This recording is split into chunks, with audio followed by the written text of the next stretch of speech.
Thank you everyone for coming to this summer webinar series. This is the first one that we are having in optics and photonics.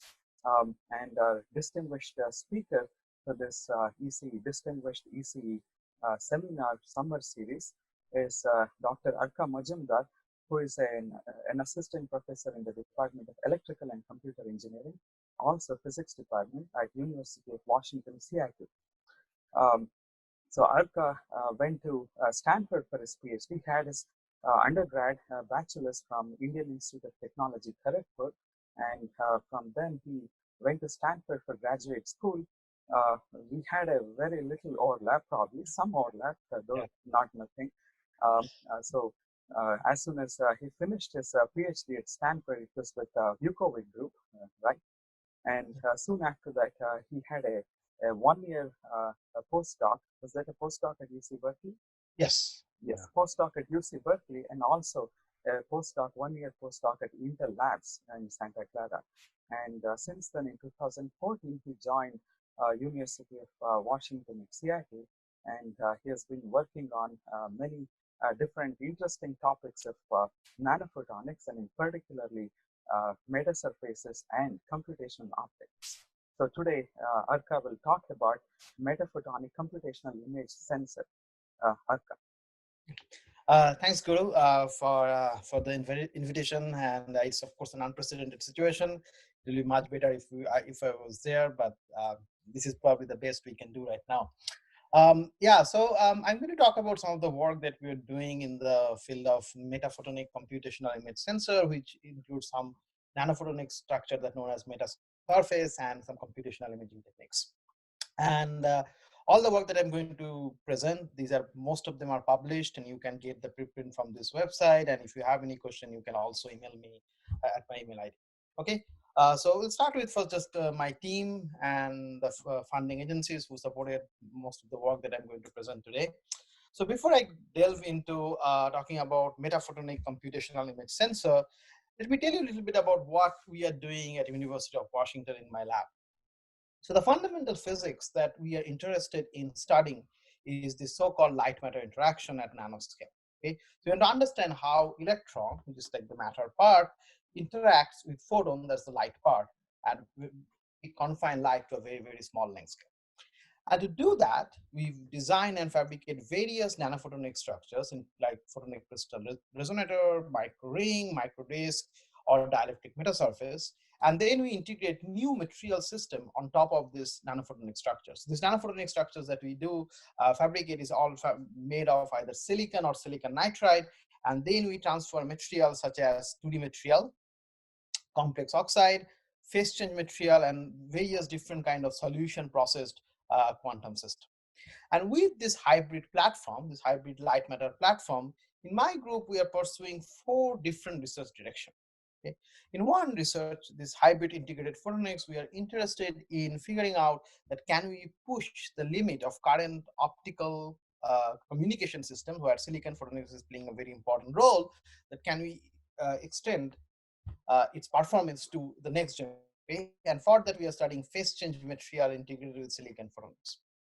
We're also interested in this nonlinear image processing and developing a neural network that uses light to do the computing. Okay? And here we mean really the nonlinear interaction between photons so that we can do this nonlinear activation using light. And unlike most of the group who are working on this kind of monolithic optical neural network right now, we are interested in the free space structure, not integrated photonic structure, because in free space, you actually get a significant amount of bandwidth, the spatial bandwidth, which really makes optics a formidable candidate compared to an electronics. But if you do integrated photonics, there may be some limitations. Now, this nonlinear optics, if you can engineer in a very, very small power level and you start engineering interaction between single photons, you can start thinking about doing this kind of quantum many-body simulations with correlated photons. So you can think about a couple cavity array, and we can make this kind of many cavities using nanophotonics, and we can engineer the material such as 2D material and solution process material in these cavities. And together, and if we can reach this single photon nonlinear regime, we can start doing some sort of quantum many-body simulation. So that's another research direction we are pursuing. And if you are interested in any of this, I'll be happy to talk more after the seminar and give you some idea of what's going on those aspects. Uh, Primarily, I'm going to talk about today this nanophotonic computational image sensor, and there is some overlap with this image monolithic optical neural network as well. I'm going to make that connection. So our goal is to create very small image sensor using nanophotonics. And when I say image sensor, that's a blanket term I'm using for maybe spectrometer, sensor, like image, like camera or depth sensor. So all those things I'm plotting under this image sensor. And it turns out that if you make this image sensor small, effectively your performance is going to go down. There are a lot of research that has been done from back in 60s where people have shown that as you scale your imaging system, your space bandwidth product is going to go down and overall your performance is going to degrade. And our goal is to see that can we actually recover some of this performance using computation. Okay, and in many ways the idea is that can we use this nanophotonics and computational technique together to perform some sort of imaging which cannot be done just with nanophotonics or just with computational imaging. So that's our big goal. Okay, so let me tell you, like, okay, so what is the, like, what does this fit in the big context? So as we know that the camera is ubiquitous right now. So almost every one of us is carrying a camera in our pocket, right? We're talking in Zoom today that is enabled by some sort of camera. But there are many other applications like autonomous driving, smart home sensor, augmented reality, virtual reality. They require the various amount of image sensor. It's like everywhere now.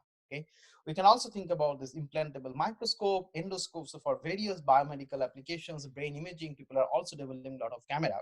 And what that essentially has done that they started this to fill the computational imaging and computer vision, which started probably long back, but now with the amount of camera that exists today in our day-to-day life, these two fields is getting a lot of attention, and there are a lot of interesting research that's going on in this field, the computational imaging and computer vision.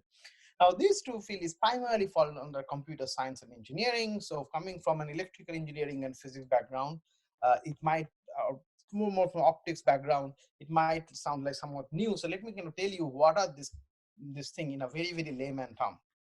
Okay, so let me first explain what is the typical pipelines for computational imaging and computer vision. Okay, in computational imaging, the idea is we want to image a scene. Okay, we use a low-end optic. So low-end means like cheap, not necessarily very optimized. Maybe just a single surface.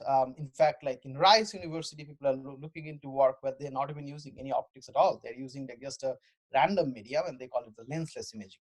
Okay, so you capture something that may not look good. It may look like even worse than what I have here.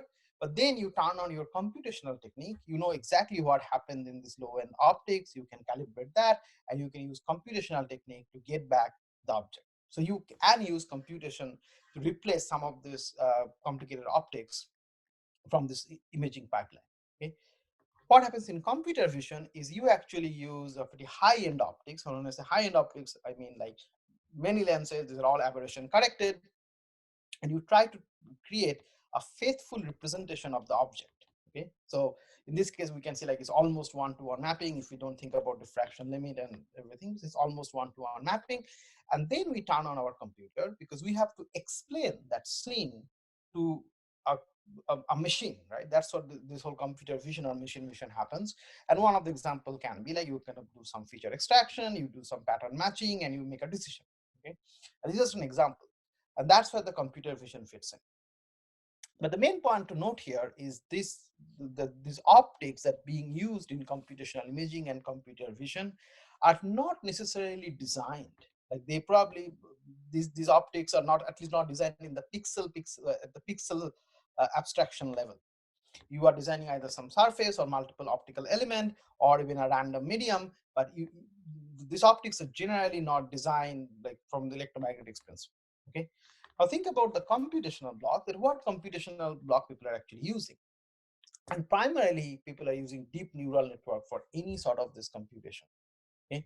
There are a lot of algorithms, but talking to my computer science colleagues, what we kind of came to understand over the last few years, that essentially everything is outsmarted by this deep neural network, and people are training this deep neural network, and using this deep neural network, we are doing both computational imaging and computer vision. Now, of course, there may be other algorithm, but this is like one of the leading contender for this computational algorithm applications.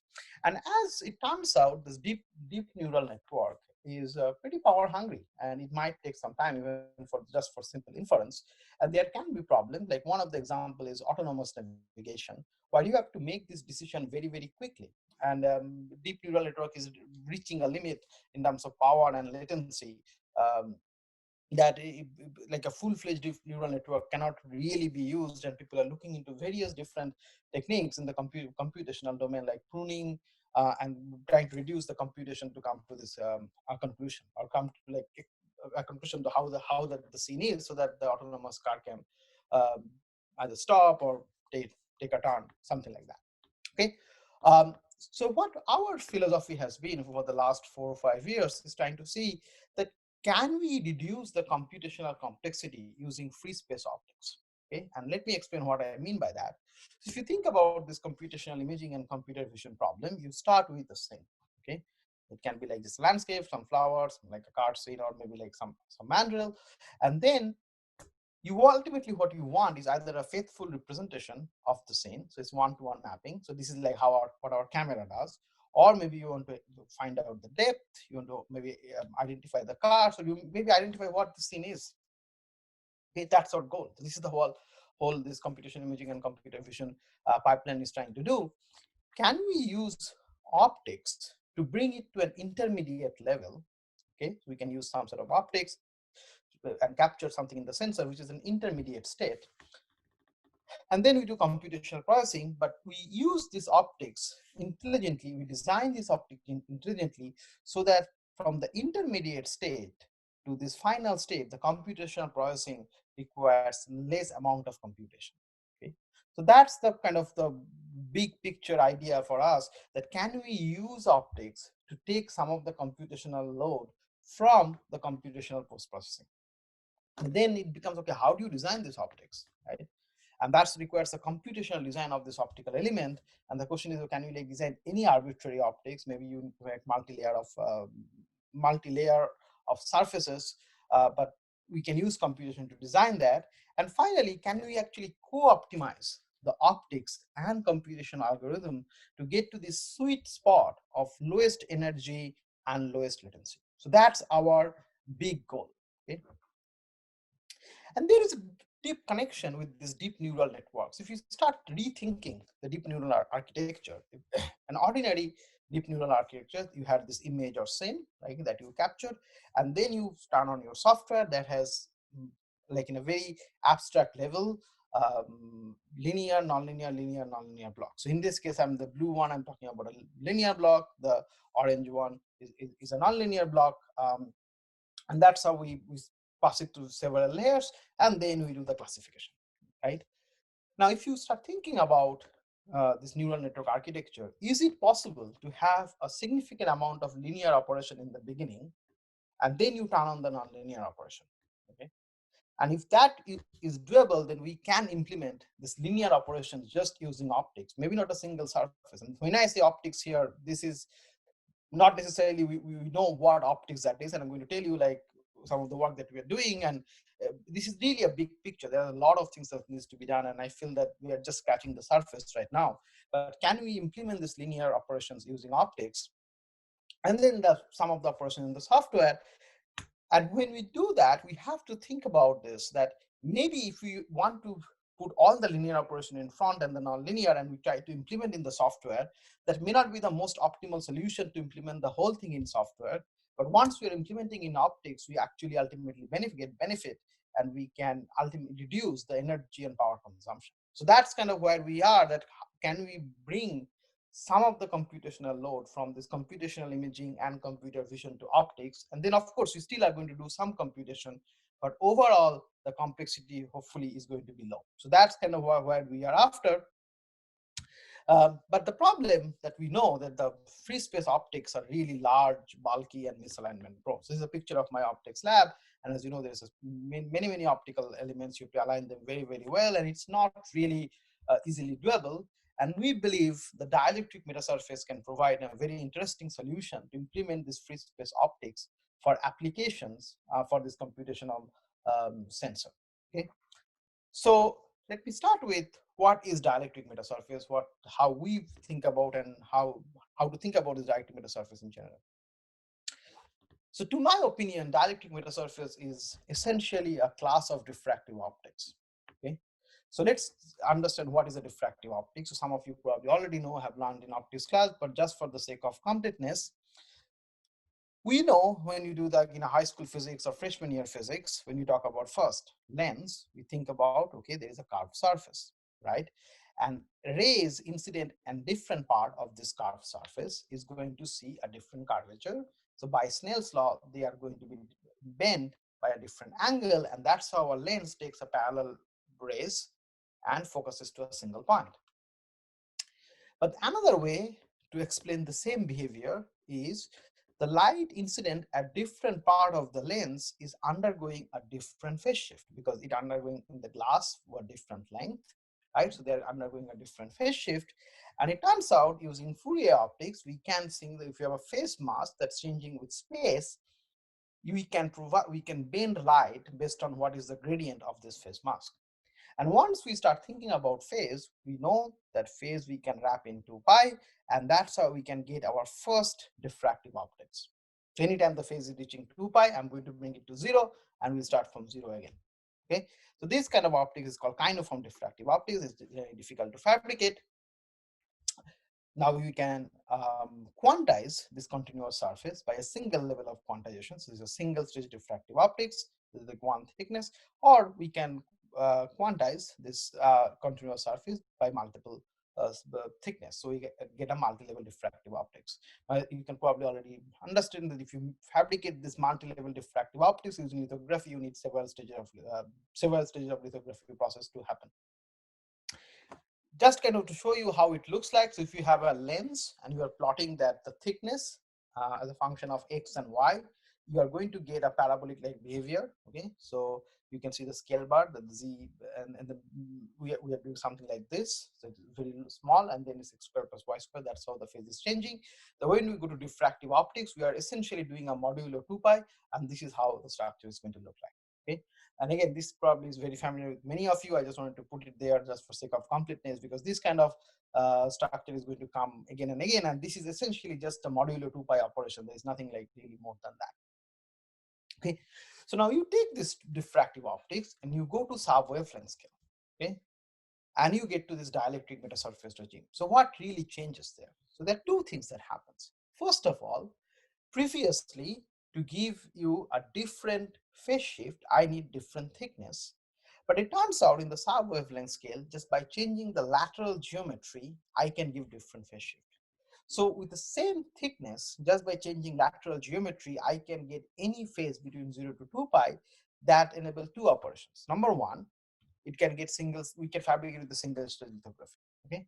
Secondly, you can very easily see, if you remember your freshman year physics, when you first learned diffraction, right? We have this grating and we shine light and we say like, okay, where the first order minima happens, and that happens something like d is the group spacing, sine theta is equal to lambda, right? So sine theta is lambda over d. If d, that's the periodicity, is less than lambda, lambda over d becomes greater than 1, so sine theta becomes greater than 1, which cannot happen. So that essentially means that if you have a sub-wavelength periodicity, all the light gets confined, gets pointed to the 0th order diffraction. So you don't lose any light in higher order diffraction.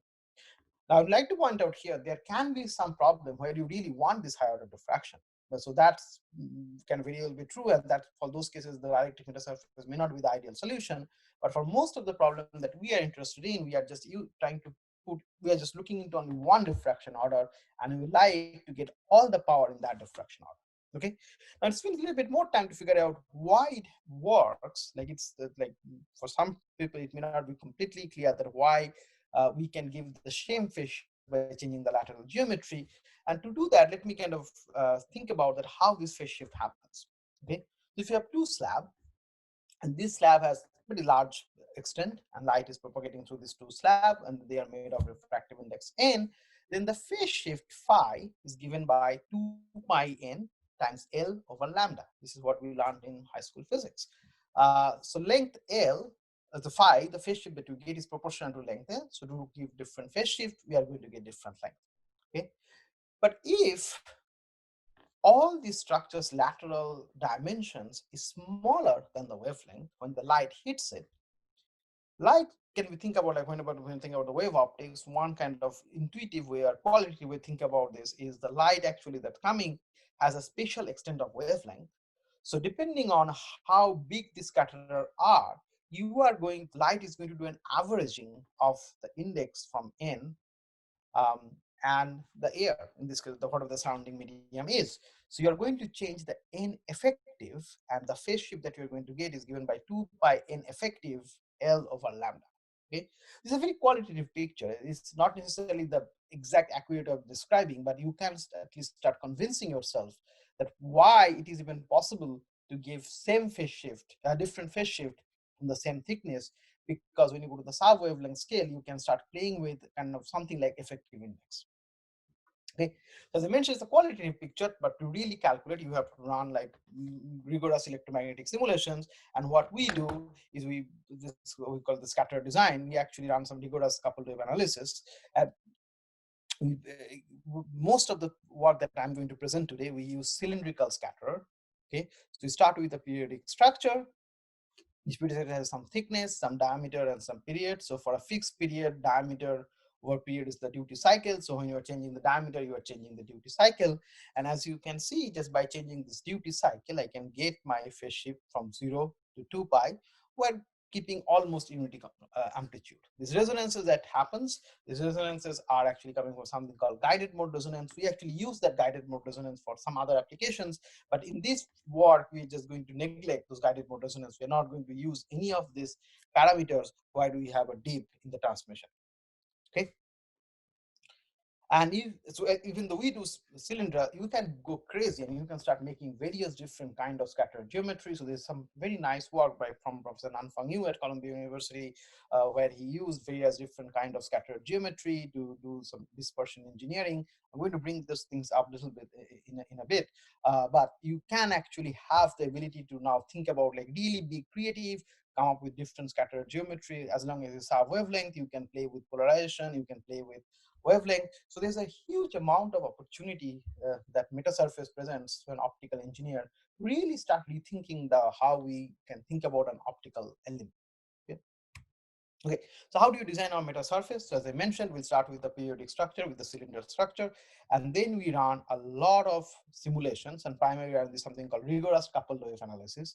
For in this simulation, we fix the thickness and fix the periodicity. We are changing diameter, then we change thickness and periodicity, and we try to see that a parameter regime where we have the 0 to 2 pi phase shift, almost unity amplitude, and something that's fabricatable. Okay, so for example, let's say this one is actually pretty good parameters, but if you think about thickness is 1.2 lambda, period is 0.4 lambda, the aspect ratio becomes a pretty high, difficult to fabricate. So we generally use something like here, but thickness is around lambda and period is around 0.7 lambda. Okay, so once we find this parameter, like we know this how the phase and amplitude are changing, then we need to identify what phase distribution we are going to make. Okay, and I'm going to talk about in the last part of my talk that how can we actually circumvent this problem, that if we don't know what is the phase distribution, how can we solve this problem? I'm going to mention that. But generally you identify the phase distribution, and then you discretize in an XY grid. And then for each point you have a Z, right? That's gives you a phase. So you go here, you find what phase you need, you go here and you find out the duty cycle of the gradient. And that's how you create our Metasurface. And going from here to here, we are making a very important assumption, which is called local phase approximation. And that approximation says that a whole grating structure almost behave as same as that unit cell. It's not strictly valid, but it turns out that as long as light is very well confined inside the scatterer, it actually gives a pretty good result. And almost all the work that we have done here, except maybe the last part when I mentioned, we are working on the local phase approximation. We want to make sure that this approximation is valid, and we are designing the structure under local phase approximation. Okay. So, and importantly, as you can probably already recognize, that we can implement any sort of optical surface. It doesn't have to be lens. It can be cubic surface. It can be like anything that doesn't have rotational symmetry. And this is important because generally when you use this diamond turning technology for your most of the lenses, those doesn't work very well if when you have a rotationally asymmetric structure. So you can make any kind of freeform optics using this metasurface technology. Now, this dielectric metasurface is not necessarily a very new field. Like this first of this work, at least as far as I know, came out almost at 1998, like more than 20 years back. But in recent years, it has kind of, the field got like rejuvenated. And I think the main reason is that our fabrication capability is much more. So we can fabricate much smaller structure. We can actually start doing these things in the visible frequency. The improved fabrication makes your efficiency go higher. And there is a significant amount of work that's going on in this community right now. When we started working on that, at that time, most of the work were done either in silicon or metal, and we brought in silicon nitride as this new material for metasurface. It's not necessarily a new material for integrated photonics, but for metasurface, no one has done it before. And one of the problem with the silicon nitride was, it has a low index contrast, and it was not quite clear that whether we can actually make metasurface out of it. And it turns out you can. So this N is around 2. So we demonstrated some lenses working in the visible frequency. We also demonstrated some vortex beam generator. Going beyond lens, we actually started looking into something called an Alvarez lens. So in Alvarez lens, we have a cubic surface, and the cube, when I mention cubic, the reason is this is a rotationally asymmetric, and in some way this is like the first freeform surface, if we want to think about that way. And it turns out in the Alvarez lens, if you have a 2 cubic surface and you laterally change them, you can change the focal length. So the 2 surfaces together acts like a lens, not a single surface. The single surface is a cubic doesn't act as a lens. 2 surfaces together acts as a lens, and when you laterally shift them, you are going to change its focal length. And we demonstrated that also experimentally. We fabricated the structure, but I'm mentioning it because I'm going to bring this thing up later in my talk. But essentially, this Alvarez principle tells us that you can have 2 surfaces, you can laterally displace them, and you can get a tunable focal length lens. Okay, so first of this work that we did is all by hand tuning. Very recently, we demonstrated tuning this Alvarez lens using MEMS actuation. So this paper is currently in archive. So we demonstrated focal length tuning. Importantly, what happens in this case, the range of focal length tuning is almost 10 times the actual physical displacement. So that's kind of the property of the Alvarez lens that we can utilize. Okay. Most of this work, like what I was saying, most of our work is made with electron beam lithography, but very recently we actually demonstrated also with stepper photolithography. So this is, as you can see, these are pretty large. We can actually step it through. These are for 1550, but we can optimize the design to also work in visible, albeit with low frequency. Okay, and we demonstrated varifocal imaging using this large area Alvarez lens fabricated with stepper photolithography. Okay. So with this background of metasurface, hopefully you can all have some idea what metasurface is. I'm going to talk about 3 experiments at the intersection of computing and metasurface. And I'm going to show you first that how can we do full color imaging using metasurface and computational imaging without some limitations that a dispersion engineer metasurface may have. How can we start getting like depth sensing? That's the second work. And finally, I'm going to talk about, okay, how are we going to design this metasurface if we don't really know what is the phase profile? Okay, so this is the 3 kind of work where we, at least I hope I can show you, convince you that there is a significant potential for using computation and metasurface together to design new sensing systems which could not be done just with metasurface or computation. So let's start with the full color imaging with computational imaging. Okay. So far what I said about metasurface, everything looks hunky-dory, everything is good, very thin. Yeah, I think I probably did not mention, but the thickness of this metasurface will be like a wavelength thick. So it's very, very thin optical element. But what is the problem? the problem is that metasurface has very strong chromatic aberrations, and this is nothing to do with just metasurface. Any diffractive optics has very strong chromatic aberration. And what happens is that these are actual chromatic aberration. Okay, so it's not a lateral chromatic aberration. And in this case, what happens is that if you, this experimentally measured result for our silicon nitride metasurface lens, and we are trying to see the full width half maxima along the optical axis for red, green, and blue color, and they focuses at different spot. Okay, so what it means that if you want to capture an image, right, this is what you are going to see. That if you take an image with that kind of lenses, so this is called chromatic aberrations. Is very well understood that your colors are going to be separated. So there are some very interesting work using dispersion engineering, which I'm not going to go into more details, but in this using dispersion engineering, researchers have shown, especially these two papers, and there are a few other papers that came out, that we can indeed focus light for different wavelength at a single point. Okay, but most of these structures are polarization sensitive.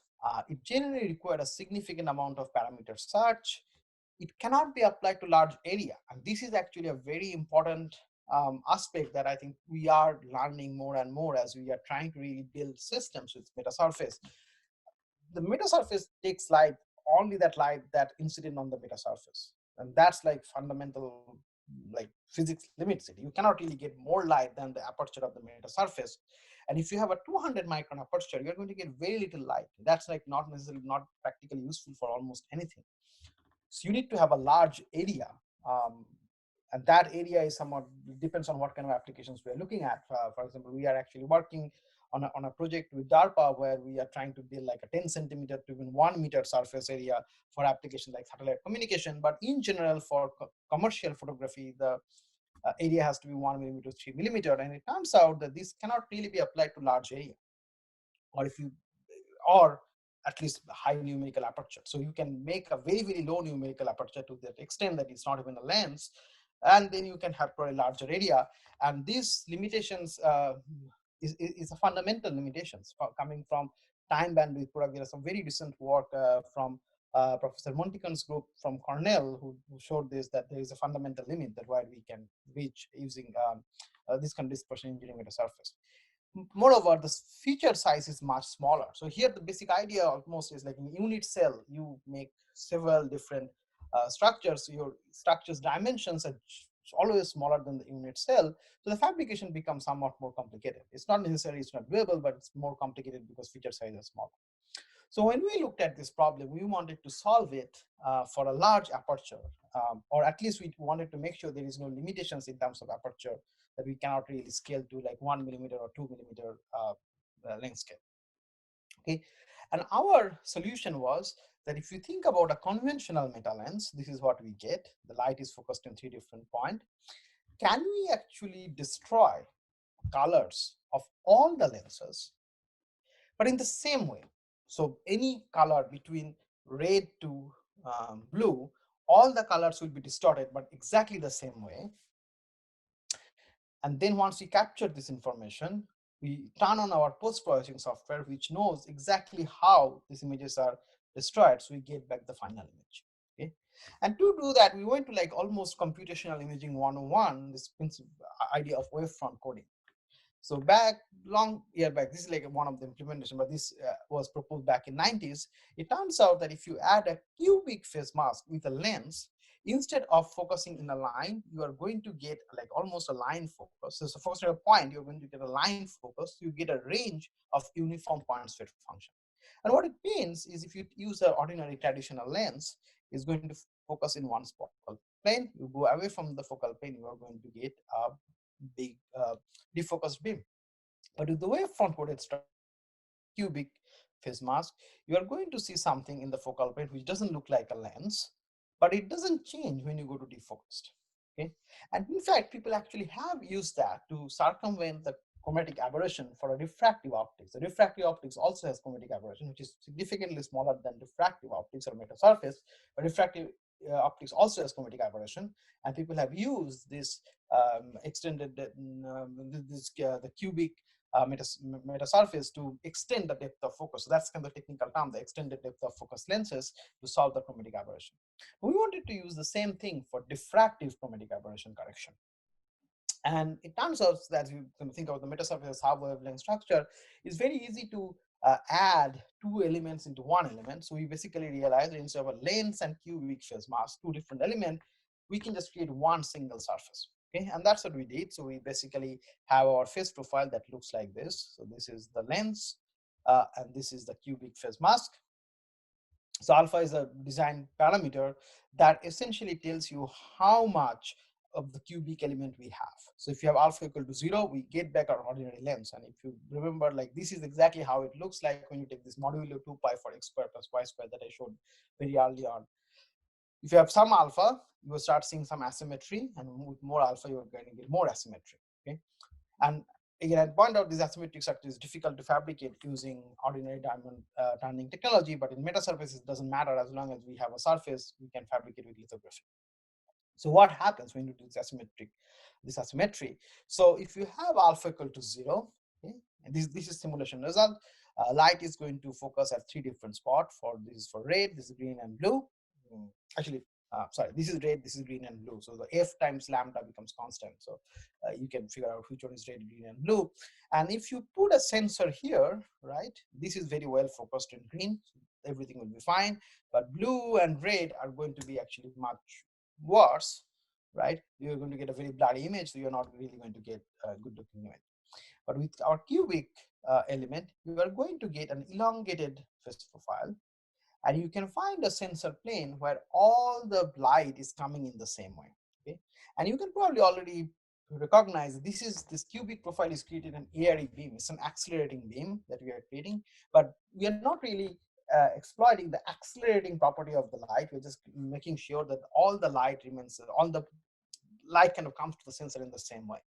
Okay, so how actually scientifically we describe it is by measuring the point speed function of the light at the sensor plane. So for green, it looks very nice focus, that's alpha equal to 0. For red and blue, it looks very blurry that we expected. But when you do it for cubic metasurface, right, with alpha equal to 55 pi, we are going to see these 3 things which doesn't look like lens, but looks very similar to each other. And it looks similar to each other means that for all the intermediate wavelength, they also look similar. We can also, of course, we checked in simulation, but in experiment, we just measure the red, green, and blue, because ultimately when you do the colored imaging, if they are not same, you're just going to get something pretty blurry. Now, there is another important point that you have to now understand. Okay, just because they are same doesn't mean you can invert it. Okay, so one might naively think, and it turns out a lot of people think this way, that, oh, I can always capture this red channel, and I know what this is, and I can reconstruct it. But it turns out you cannot. And the reason is, if you look into this MTF, so MTF is modulation transfer function, which is technically just the Fourier transform of this PSF, and we take the absolute value. But modulation transfer function essentially tells you that how the spatial frequency from the object or from the scene is captured in the image plane. Okay, so that's what the modulation transfer function tells you. And if you look at the modulation transfer function for blue or red, you see it's very narrow. There's a lot of zeros. Now, zeros are bad because when there's a 0, that means that spatial frequency gets multiplied by 0 and not at all captured. And if something is not captured, you cannot reconstruct it. Okay? Whereas in our case, the red, green, and blue, they are very similar to each other, but they also have a lot of non-zero components. We actually capture all these high spatial frequency component, which we can reconstruct. So to have this thing working for full color imaging, we need 2 conditions. One is all the point state function has to look very similar, and secondly, the point state, the MTF, has to have a large area under this curve. Okay, so you can see the green one here, just the lens, is actually works better because it's actually capturing much larger number of spatial frequency. So if you just use a single frequency, then green will give you a better image than what you can capture with our cubic meta lens. But when you're talking about the colored imaging, that color imaging, there are blue and red, you are actually not going to capture any special frequency, so you cannot also not reconstruct the information. So how it looks like, so we did this experiment with an f number 1 lens, and this is the results. I'm just going to focus on the Mona Lisa. As you can see, the green with the meta lens looks pretty well resolved. Blue and red looks pretty blurry that we expected. When we captured with our EDOF lens, so this extended depth of focus lens, they all look very similar. And then we add the computation. So in this case, the computation algorithm we are using is Wiener deconvolution. Then we get back all the images. Okay. You can also see already here that if you look at the Mona Lisa's eye, these eye features are much more sharper here. Same for the hair features, and this is because we are capturing it with a 20 nanometer bandwidth LED. It's, although like this green is already kind of the point state function is getting bad using this 20 nanometer bandwidth. So we can actually quantify how good our structure is by something, a parameter known as structural similarity parameter. So for meta lens it's around 0.7, and structural similarity says like, okay, how similar these images are from the ground truth image. And with our approach we get 0.9. And the computational algorithm, as mentioned, is Wiener deconvolution. The complexity is order n log n. Okay. Then we went to do the white light imaging, and in this case, we use, as you can see, that this is our original, and this is the singlet, that means a single meta lens. So I just going to focus on here. As you can see here, when you take it with the Metasurface lens, your stems are somewhat blurry. You don't really see the sky color. Here we start seeing the stems pretty well resolved, and also start seeing the sky color. And here also I point out that you can see this is the yellow color. So we are actually also capturing the yellow. So it's not just RGB, it's really a broadband capture that we are doing using our EDOF Metasurface lens. Okay, so we then extended this technique and combined it with the Alvarez lens to come up with a quadric metasurface. I'm not really going to go spend too much time, but this is the phase profile we came up with. And here, when we laterally displace this to metasurface, we are going to see that not just the focal spot is changing, but there is a focal line, and this focal line is changing. Okay, and this is what we demonstrated here, that we actually have the zoom. So we are actually changing the magnification of the captured bird, and just to kind of show you, and this paper is now published in SCS Photonics, at least 20, yeah, 2019 is fine. And here you can see the image quality. So this is pretty blurry, and here you start seeing the beaks and at least the feather color. Now, there's no denying that this image quality is still significantly poor compared to what you can get from the cell phone quality. Like this is, I think it's probably convincing that this image quality is slightly better than this one. But if you go to actual, like from the cell phone, this image quality is significantly worse. Okay, so why it is that? So the first thing that I mentioned, the lens aperture. This is all taken with a 200 micron lens aperture. So we can, if we increase the aperture, we expect to see better signal to noise ratio.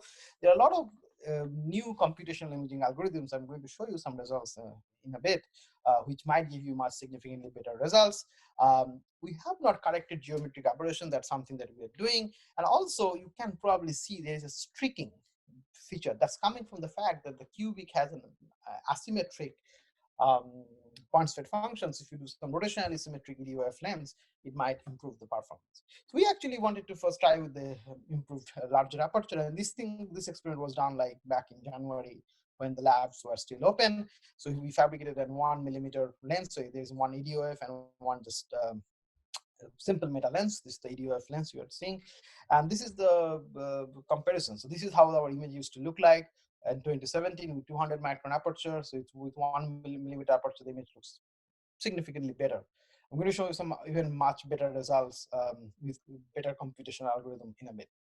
We also looked into some other EDOF metasurface. So there are tons of that, not just cubic. So this meta lens and cubic I already showed, but there are some other different kind of metasurface rotationally symmetric EDOF lens you can design. So we did imaging with them, and their performance is almost as good as like the cubic one. And these are all done with 200 microns. We are now looking into large aperture with these lenses. Okay. So let me now take a step back and try to tie it in, like how this work related to this whole computational imaging and computer vision, and we'll talk about the computational sensors. Okay. So what we really did, right? I mean, if you think about what we ultimately need from an image sensor perspective, in this power and size axis, we want something that has very low power and very small size. That's like your ideal image sensor. It's very small, doesn't take any extra power, and we can capture very good images. That's what we need. So if you think about our lens-based imaging system, your size is large because lens has to be placed at least a pretty large focal length away. Okay, you cannot really make very small focal length lenses using the spherical geometry. but there is no power consumption. In this case, power consumption, I just mean extra power consumption. Like your sensor power, you always have to spend because you ultimately your sensors are collecting the light. But after that, there is no reconstruction power because we are just capturing the image, right? Almost in the like canonical basis. The lensless imaging that I mentioned is a very important and very interesting paradigm in the computational imaging community, where you are just using a diffractive optics with a random structure, and you capture some information there. So in this case, the computational complexity is ordered NQ. Okay, so the power, the reconstruction power can be significantly large. Of course, it can be reduced, and depending on what kind of applications you have, it may not really matter, but the power is larger than what you can get from the lens-based imaging. And we are providing a solution. This is like a simple, like one specific solution with our sensor, which is somewhere in between. So we still need a focal length, okay, away from it, but then we can make very short focal length using this metasurface structure. But you lose something, your performance goes down because of this chromatic aberrations, and we can turn on computing to get back this good color imaging, and that complexity is order n log n, which is significantly lower than order NQ. Okay, so it's kind of somewhere in between the solution that we are providing, and we really want to go here. And this is really not known that what the solution is, and that's something that we are working on. I'm going to hopefully convince you there are like several ways we can try to ultimately go there, where the power is reduced and size is reduced, and the performance is not degraded that much. Okay, and that's what brings us to this slide that I have shown you before, and I'm probably going to bring it up a few more times just to kind of make the idea that the whole idea is we can now start thinking about designing this metasurface point by point, and we can also do this computation post-processing, and probably we can do the co-optimization. Okay, so let me show you one example where we did this. Okay, and this is for depth sensing. Okay, so this idea here is we want to sense the depth of different objects in the scene. And for doing that, we are going to use two different metasurfaces. And one metasurface which point sweep function doesn't change along the optical axis. So it's depth invariant point sweep function, one of the optics. Okay, and this is essentially this EDOF lens that I showed. And another optics, which is known as in the literature as double helix point sweep function, which changes significantly as we go along the optical axis. So it's essentially 2 points, and these 2 points rotates as we go along the optical axis. So by using this two metasurface, this one ultimately can give us, by computational technique, I'm going to show you the result, the extra information, so the lateral information, and this using this point sweep function that's changing with depth, we can get the z height. Now, this is not necessarily very new. People actually have looked into this kind of double helix based depth sensing approach, but to do that, they needed a very significantly complicated optical system. So they had at least 2 4F system and a special light modulator, and the special light modulator actually toggles in the time, like it's a time multiplexed phase mask. It changes between this cubic and this double helix phase function, and they need a lot of other lenses. So we actually can collapse everything, and we can create two metasurface, and instead of time multiplexing, we are doing spatial multiplexing. Okay, I'm going to briefly tell you that we have to kind of think about those things, and these are much more detailed in the paper that we just recently published. But anyway, this is where your two metasurface are. So this is what you see, the two metasurface. So this is this double helix point sweep function, and this is the cubic. So the EDOF metasurface. And if you zoom in, of course, you can see all the nano structure. So when you capture, you are essentially going to get two images. So in this case, we are actually putting UW, and they are two different depth. So one of them is captured by the cubic, and one of the captured by double helix point sweep function. And then after reconstruction, you can get this UW focused, which is here. You can see it's pretty blurry, and we can also get the depth. So this is the depth map. Now, as we are doing lateral separation, and it's important to recognize that this metasurfaces are very much angle sensitive. So we actually have to change the computational algorithm that is generally used for double helix point sweep function, which is actually in this particular paper. There's a huge supplement material. I don't really have time to go over this algorithm, but we have, if you're interested, you can read there. So if you don't take into account that how the metasurface changes with different angle, because we have now, they're not like axially in the same location. This is the phase, this is the depth you're going to get, and we corrected that depth, figuring out the Gauss phase shift, and we corrected that in the computational algorithm, and we can get the right phase. Okay? So it really provides you a significant miniaturization of the depth sensing compared to this large number of optics. And I like to point out this technique that I mentioned, double helix point state function. People have shown that for depth from defocus method, this is the best. This gives you the highest Fisher information. So it's one of the best method. You just using like a lens defocusing, you are not going to get that good performance. So now, once we have there, we are now like looking into this co-optimization of the metasurface and computational algorithms. So we actually now have a pipeline of the whole imaging system implemented in TensorFlow, and we train this filter parameter. We also train the physical parameters. We have to model the metasurface in TensorFlow that we have recently implemented. So we implemented RCWA, the rigorous couple of analysis using automatic differentiation routine in TensorFlow. And what we have shown, some theoretical results, just if you chromatic metalens phase and deconvolution, initially you are going to see somewhat blurry, so you don't going to see defined features. And with deconvolution and co-optimized structure, you start seeing these features really well. This is the simulation. Experimentally, actually, as I mentioned, that if we take this 1 millimeter image, which looks slightly better, and these images are a little bit more complicated than the RGB. So this is what it looks like with the Wiener deconvolution when you do the Land reconstruction. So with this co-optimization, the image quality looks significantly better than what we had before. And this is an ongoing work. We are getting even better performance. And then we can start thinking about even like this whole the metaphotonic front end and computational back end. Can we start doing object detection? And we recently started thinking about like a 5 diffractive layer. We even have this model that we can fabricate in the Nanoscribe. Is a 3D printed model, and we got a pretty high accuracy. This is something that's just before the shutdown happens. We are waiting for our fabrication to like test. So this just show that what we can make with Nanoscribe. Okay. So in the last few minutes, I don't have that much time, so maybe last 5 to 6 minutes, let me talk about a little bit on this inverse design of metasurface. And this is the computational design of the metasurface itself. It's not the co-optimization that I mentioned.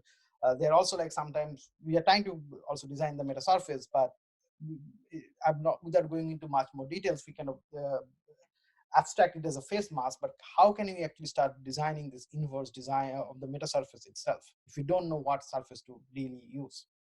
And there are two inverse problems. One is the given an application, how do you identify the desired phase distribution? And another is given a phase distribution, how do you identify the correct distribution of fields? So there are two kind of problems. And to solve this, we actually developed an electromagnetic inverse design technique using me-scattering and adjoint optimization. Okay. It starts with like almost every other inverse problems. We start with the initial condition, we run the forward electromagnetic problem, we calculate figure of merit, then we run the inverse problem to calculate the gradient. So that's an adjoint method, and then we update the scatters. Okay. So the forward problem is actually very expensive. So if you run the full FDTD where you take into account all the coupling, it becomes significantly long. In fact, there are some recent paper from Andre Faraon's group where they use the whole FDTD, and so yeah, he and I went to grad school together. We talk very frequently. So he told me like it takes like almost 2 weeks, like continuous optimization. So it of course it works, but it takes a significant amount of time. So we wanted to simplify this forward problem, and we use me-scattering. And in the me-scattering, as you probably know, that we are breaking into the scatterer into various spherical harmonics. So most of the work that we did is really based on the spheres. And we have some recent work on ellipses, and we are now extending the cylinder as well. And so this is like some initial theoretical result that we can make a lens, which is not necessarily very surprising, but really the strength of this inverse design comes when you start thinking about some weird problem that we don't have any idea how to design.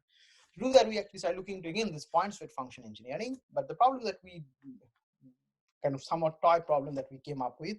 Instead of the double helix, we have a single focal spot, and the focal spot is changing along the z-axis. So if you go along the optical axis, the focal spot's xy position is going to change. So this is how the structure look like. So the yellow spot is the focal spot, and we want to do this optimization. So here I'd like to point out, this is something that I debated long time, or I thought about long time when we are looking at inverse design. And you probably know this whole, some of the earlier work came from my advisors group, Elena group, and I was at the time in the group, even though I was not involved in this project. And I always wondered that, okay, if you have inverse design technique, then what happened to the optical designers? Like, maybe like, they are not required. Like, we just put computer to design this. It turns out that you still requires a lot of intuition. It's not like completely blind. Maybe someday it's possible to do completely blind, but that's not the truth. And one of the things where you need a lot of intuition is the figure of merit engineering. That what figure of merit you want to put. And it, I can give you, like, when we first started doing the focal spot and we just said the focal spot, we did not really get a good solution. Then you have to add regularization term, and this one requires a little, like, looking at the data and really figuring out what figure of merit makes sense. So in this case, we ultimately have that each plane has 3 spots that we are optimizing. One is the focal spot, that's very bright, and the 2 other spots we on 0, and these 2 other spots is basically the surrounding 2 plane where the focal spots were. So this is how our structure look like, and this is the simulation. So you can actually see the largest focal spot along these values are along the optical axis. So your xy locations are changing, and in some cases, for them here, you can see this is trying to make it 0. This is the 2 previous spots, and same here. So it's actually kind of works. It's pretty surprising that it works. So we fabricated the structure. This is how it looks like. This is what we fabricated. Now, if you remember, I mentioned that kind of the price we pay to go to this mean scattering is we have to make it sphere. And sphere you cannot do it, fabricate with e-beam lithography. So we use the 3D printer nanoscribe to fabricate the structure. This is how our experimental data looks like. So this is the brightest spot. And if you actually look at the XY location, they matches significantly well with the theory. So it really works in terms of, like, if you do this mean scattering, and you can come up with some weird point spread function that you have no really good idea that how to design that point spread function, you can use inverse design. And this is, as I mentioned, that I think we're really scratching the surface of what we can do with this inverse design and computational technique. Now, as I mentioned, that this is also done on the sphere. So to go to the cylinder, we recently, so of course, we need better computational method to accommodate the arbitrary shape of scatterers, specifically going to the cylinders. Because cylinders is when we start doing e-beam, and in nanoscribe, we cannot really go to the visible frequency because we don't have the resolution of fabrication. So we can go on up to 1550, and figure of merit engineering requires a lot more research that I think this requires some serious thinking that what figure of merit is the best suited for some particular problem. So we recently actually started working with Professor Stephen Johnson, who has developed a lot of techniques on the topology optimization and using adjoint method. And we wanted to fabricate structures that is like kind of cylindrical, or at least we can fabricate with the e-beam lithography. So he designed us an extended depth of focus metasurface lens. This is like in 1D, so essentially a cylindrical metasurface lens. And we very recently demonstrated that this actually works in experiments. So this is the EDOF metasurface lens as the blue, and the traditional metasurface lens as the red. And we got like almost a factor of 2.5 extension of the depth of focus compared to what you expect just from a simple lens, which is almost the same amount, like almost the highest amount that people have reported in 1D, kind of the cylindrical metasurface lens. Now we are looking at 2D, and we are getting actually significant, like almost 20 to 30 times higher. An important part is this is not like this cubic shape. This is actually focus point that we are extending.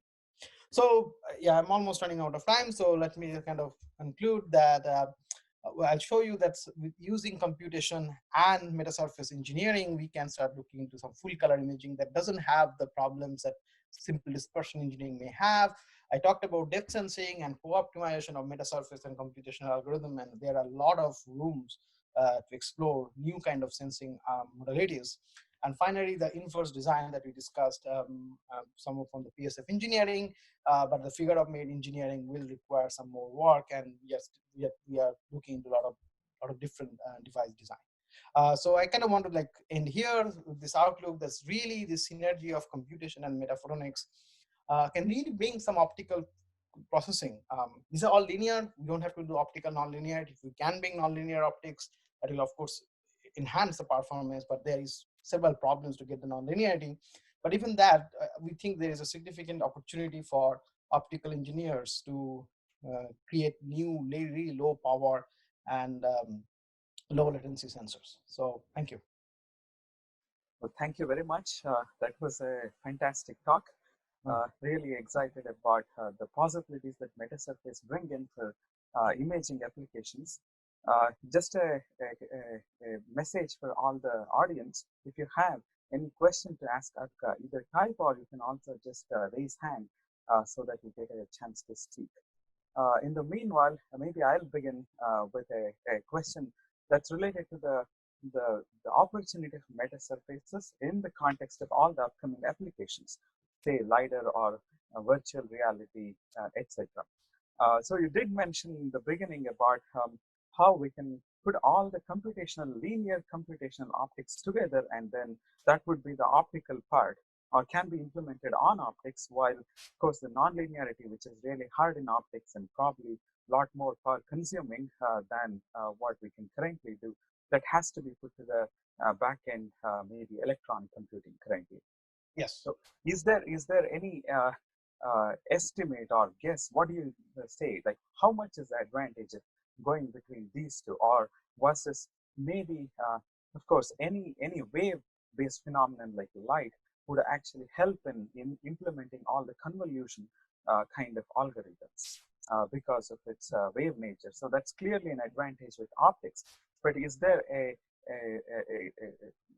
maybe a more quantitative measure of how much would the benefit be?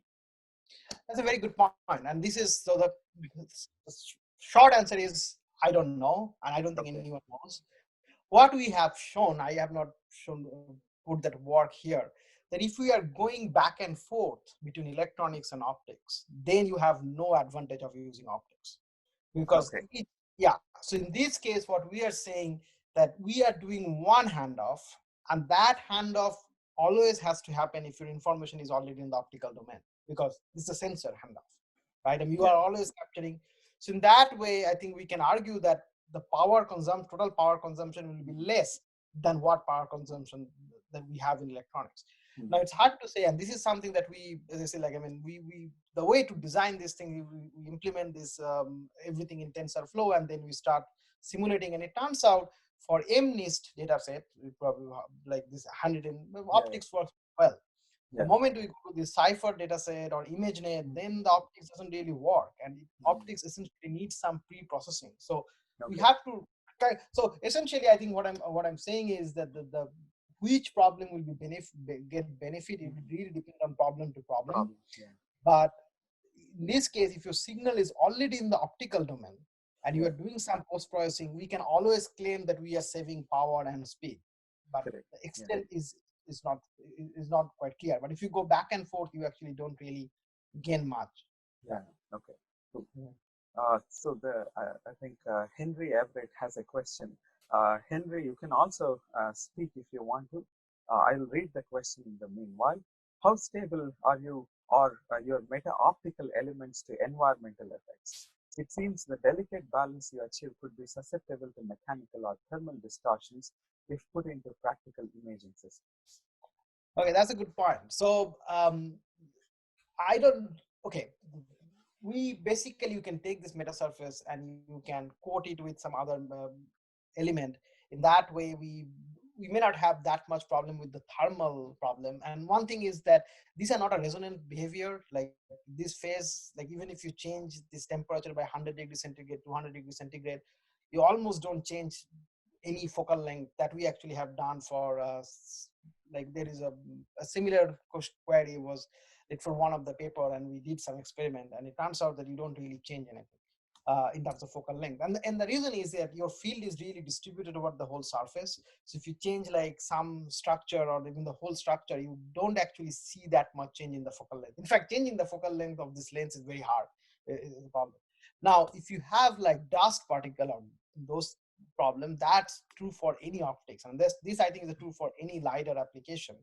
There's some recent work, not by our group, I just saw some paper that if you do TiO2, you maybe do some photochemistry and you can clean those structures. But overall, what I can say that the metasurfaces are extremely forgiving in terms of fabrication imperfection compared to like any other nanophotonic structures that we do. And the reason is the mode is really not confined in a very small location. The mode is distributed, so some change in the pillar size, pillar diameter doesn't really have much effect. In fact, we have run simulation where we changed the pillar diameter by 10%, 20%. We did not see any difference in terms of optical performance. Great, thank you. That's very helpful to hear. Thank you. And I think this is one of the reasons the Metasurface is so popular, and it works. I can tell you that when the first time my students showed me the SEM, that back in 2015, I was in DC. I said, like, there's no way this is going to work. And he did this work and it still focus light. I was like extremely surprised that this actually worked. Yeah. Cool. Vajian has a question. Vajian, can you speak? Oh yeah. Can you hear me? Yes. Yes. Oh yeah. So I remember you add a term of x cube plus y cube on the phase profile, right, to make the focusing of each wavelength like as a L shape. So my question is that optimized? If not, will be the factor of merit be better if you apply some optimization, and what's the limitation of such technique? That's a very good point. So it turns out that this is not optimal, at least. So this is something that we are working with Professor Felix Heide in Princeton. So we start with that x cube plus y cube as an initial condition, and then we optimize it. And it turns out that there may be some different term like x to the power 4 might improve the overall figure of merit. The problem, and this is what I'm facing, coming from a maybe more physics background, we really want to understand that why it is working and why this neural network works. It seems it's a problem on its own. So I cannot really tell you that why, how to like optimize it without running the simulation. The limitation of this technique, there's one big limitation that we realized very recently is, and it probably it could have been obvious, that you see this beam is accelerating. So it turns out that this actually creates some lateral chromatic aberration. So RGB kind of has like a little bit shifted point spread function. So with this EDOF, the rotationally symmetric EDOF, we actually solved this problem and we are getting better imaging quality. So that's actually one of the limitations just for this x cube plus y cube addition. The other thing that is a problem, it's not necessarily very problem for 1 millimeter aperture, but as you get like this high polynomial like x to the power n, at some point of time your gradient will be too high to create that in metasurface. Metasurface is discretized, right? It's not like a continuous profile. So x cube plus y cube term, like with the 400 nanometer periodicity, that what we generally fabricate, more than 1 centimeter, you cannot really make a meta lens. You start seeing this aliasing, and you cannot have this higher gradient. You cannot really implement that. Yes, thank you. Thank you. Maybe one last question from myself. Yeah. So I was actually very much excited to see that you have a company which does in fact the MEMS version of this metasurfaces. Right? So yeah. Clearly, I think tunable metasurfaces are necessary, not just tunable, also some way to control their the functionality, because we are implementing, as you mentioned in your optimization, we are implementing this metasurface or optimize it for a particular application, then or maybe some imaging conditions, and those can change over time. So what do you think, or where do you think this tunable metasurface, or even maybe eventually non-linear metasurface, so where would they find applications, or maybe even they become completely essential, meaning without them these fields cannot kick off at all? So what is your perspective? So this is actually a very good point. So if you look back, like what people have done in 60s and 70s, many of the static work has been done, like at least conceptually done. Maybe we can fabricate them better. We have more computational technique.